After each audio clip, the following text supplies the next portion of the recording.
Tu aku dah pernah review tentang tracker yang kecil kan.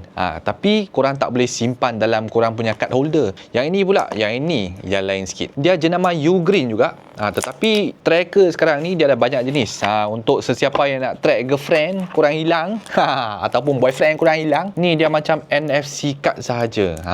Lepas tu bateri ni yang mana? Tak perlu bateri guys. Dalam built-in bateri, dia cuma card macam ini saja. Sini korang charge. Yang penting sekali, charger dia korang jangan buat hilang lah. So dia bagi ni. Ini kalau korang nak gantung dekat lubang ni, gantung. Kalau tak nak, korang boleh simpan dalam kad holder korang. Dia sama saiz dengan kad. Tengok, begitu nipis sahaja, macam kad Touch and Go.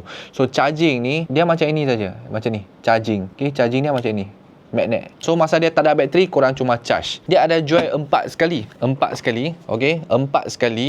Murah sikit lah. Sini dia tulis Ugreen. Macam mana nak connect? Sini dia button tau. Button dia simpan dekat dalam je ni. Korang tekan. Ada lampu lagi, nampak? Dia ada bunyi dah. So untuk iPhone korang pakai Find My. Find My iPhone. Item korang tekan plus. Lepas tu korang tekan ada item. Lepas tu dia search. Macam ni search. Nampak tak? Smart Tag. Dia tulis Smart Tag.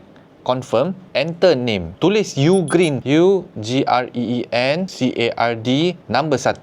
Tulis je lah, apa-apa pun, tulis saja. Girlfriend, Kak Siti binti Wang Kembang ke apa-apa, tulis je nama girlfriend dekat sini. Korang tekan continue. Lepas tu nak letak gambar girlfriend ke, ataupun yang kad ni aku letak je lah. Ting, macam ni. Agree, finish. Korang selit dalam handbag girlfriend korang, ataupun girlfriend korang selit dalam kereta boyfriend korang. Yang kad ni memang boleh track lah. Malam petang pagi dia hilang, kau mana korang track je lah. Korang tahu-tahu lah kan. Nak hari betul video ni aku ajak korang barang-barang yang macam ni. Boyfriend hilang, korang tekan play je ni.